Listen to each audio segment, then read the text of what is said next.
here.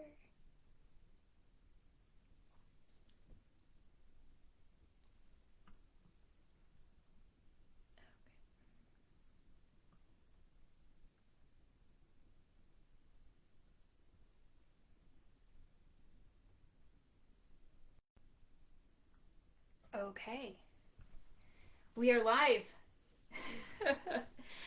Hello, everyone. I hope you are having a fantastic Friday. I am Becky Bennell, owner of Luca Haven Design, which is a purpose-driven interior design company in Grand Rapids. And today I have my daughter with me because we're going to go over kids' bedrooms and how do you make a kid-friendly bedroom, but that doesn't look like our tornado struck it inside with all the messes. And better way to give you guys tips than to have a kid here give you the tips for kid bedrooms. So I am looking forward to this episode. Share with other people. Have your kids watch it.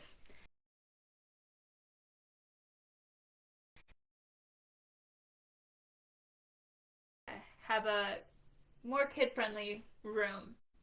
But the way we love to start any kind of design process, right?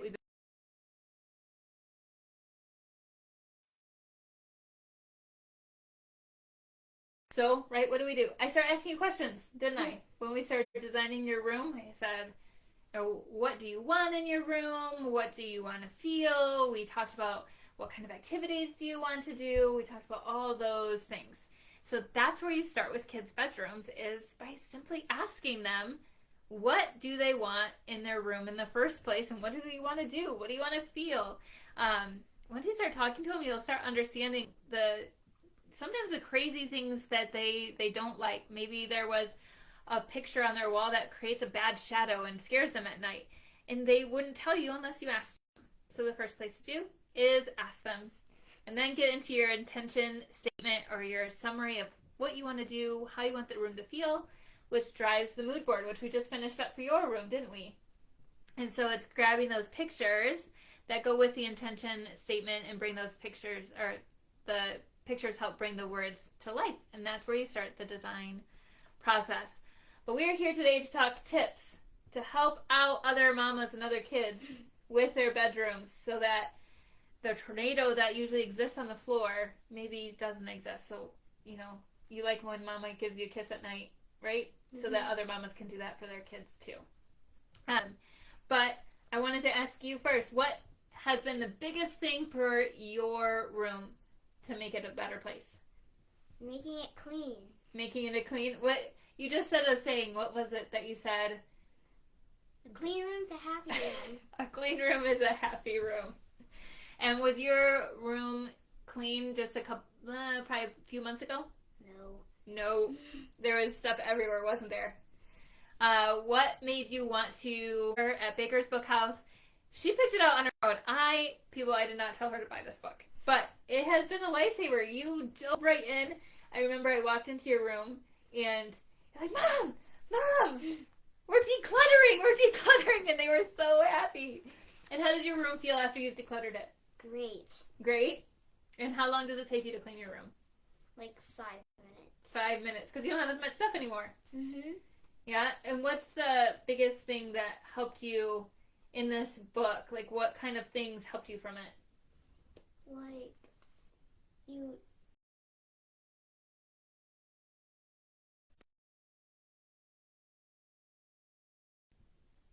split separate stuff into different piles, and you get rid of what you don't like. And they had questions to kind of help you go the emotional part of it as well, right? Because sometimes it's hard to get rid of our stuff. But it really helped you work through it, didn't it? Yeah, it has questions in it somewhere. Yeah, there's questions in it. Yeah. And it's like a workbook kind of thing, so it helps just take you through the whole process. And it's by Ali Casaza, and I'll link it in my stories. She had her kids help too write the book, so yeah. That's the biggest thing. Is what if Mama came in and decluttered for you and threw away all your stuff? How would that make you feel? Very, very sad and angry. Yeah, you probably wouldn't like me very much, huh? No. And I think as moms, we tend to do that a lot, right? We just want to come in, we're going to do it all while they're gone for the weekend with grandparents or something and just clean the room and get rid of stuff. But then you guys get really angry because we probably threw away something that we thought was trash, but it's super special to you. And pictures. Like pictures, yeah? And so it's really important. The biggest tip is have your kids work with your kids to declutter it, because then they're more apt to clean it. It doesn't take you long to clean anymore. Nope. So cleaning your room is super easy, right? And the cool thing is, if you have an older kid, another tip that you have for how we're designing your new bedroom. What was really important to you? Like having my own space. Having your own space. Because in this room, I don't really have much of my own space. Yeah, this room's a little bit different. It's small. It's smaller, yep. And you're moving into a room with your sister still as well, and so it's really important for her to have her own space, especially because you have 3 other sisters. So even in your own home, trying to have that space to call your own and have you do what you want to do in it. We're creating lofts. They each have their own loft, so they can decorate the way they want and call it their own. And that was really important as we went through the design process. It's having your space, right? Mm-hmm. Some other tips. This one I had on here because we have it in here is easy cleaning up systems. So if you declutter, how do you create systems in your bedroom to make it easy to love treasures, don't you? Mm-hmm. Pictures and trinkets. So having a drawer somewhere in the room where they can store all that stuff away, keep it, but easy to put away is key. Another key for kid bedrooms is storing books. As you can see behind us here, like over here, the books are forward facing. Kids can even our 2-year-old can put away her books when they're forward facing. If they were in a shelf where you're only seeing the binding, 2-year-olds cannot put those away. So creating those systems where it's super easy to clean up with, having bins with no lids, they can throw toys in there, and drawers to hide away those little trinkets and treasures is pretty important. Let's see. One of the things that we changed in McKenna's room, right? I made sure all her clothes that were in season were on the lower shelves. So now she can easily pick out her clothes. She is a very independent person, isn't she? She likes to pick out her clothes. And so we just made it sure that they were easy to get to, because you always want to drive for that independence so that they can take care of their clothes and pick out their clothes. And another tip is, have a space that they can grow into. This room that we're in now, this was Lila's nursery, actually, when she was a baby. This is our first nursery, and the paint color hasn't changed. So choosing a paint color that can last through so many ages, and just having decor elements that transform into a tween room as well by just changing simple pillows out, bedding out, and art on the walls. So really creating a space that the kids can grow in. You're not going to want to make, let's say, this zoo 3D built-in element, because I don't think you're going to like zoos as a teenager. No. I don't really like them now either. You don't like them now either. Or princess. You cannot stand princesses right now.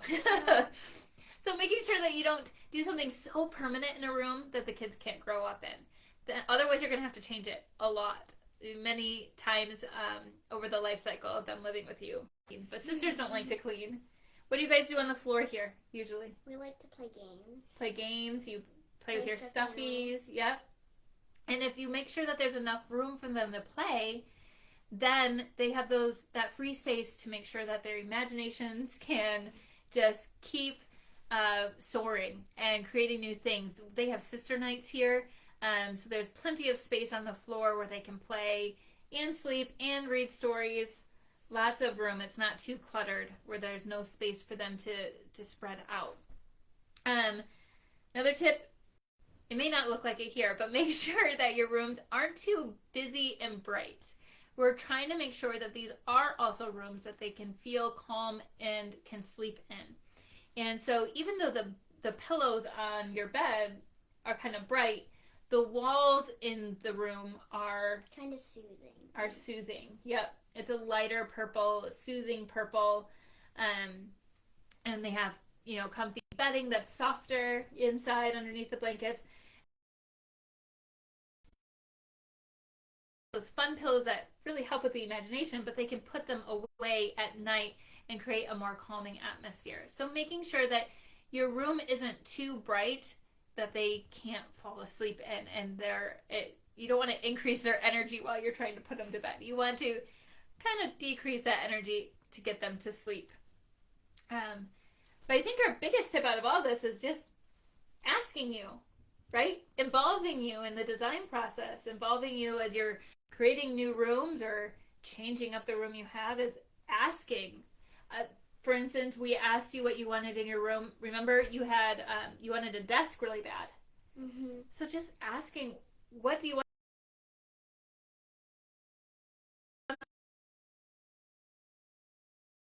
We figured out a really easy solution. It may not match, but we added a desk to our bedroom just in the time being to see how you would use it and create that.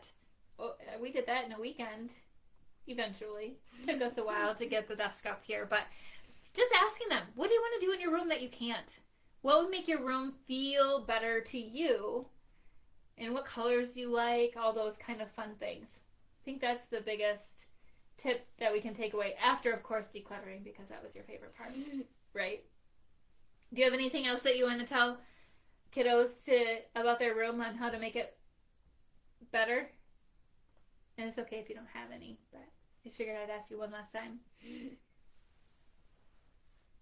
Having a place to do your hobbies, that's a big thing. That's why we added the desk. My sister likes singing and I like art. Yeah. So in your new room we have an easel and we have a guitar stand for her. So really making sure that you can include their hobbies. But it all comes down to it's important. And this is not a sponsored thing. We just really loved the book. So it's a huge recommendation from Lila here. Go out and get that and work with your kids on decluttering maybe this weekend. Taking breaks to get outside and creating a space that you can tell them, you're going to be able to clean your room in 5 minutes. And it's not going to be such a big chore and it's going to be awesome. And really work with them through all the emotions that decluttering can bring. Tomorrow, we are going to talk about, playrooms and maker spaces. You guys love your maker space. So we'll go through what is a maker space in the first place and tips for your playrooms. But if there's anything that I haven't covered, any issues you're having with kid bedrooms I haven't covered, please message me, and I would love to help out in any way I can. Also, comment on this video your favorite tips and tricks for kid bedrooms, because I would love to share with our community as it keeps growing, and share with your mama friends. Get the kids involved and do something fun this weekend with your kids' bedroom. That's all I have. Do you have anything else you want to say? Literally says, clean your room in under 5 minutes on the back. Oh, see? There you go. But I just thank you so much for being here. It was fun to do this with you. And as always, have a great rest of your weekend, and I will see you guys again tomorrow, 1 o'clock. See you, friends. That was fun.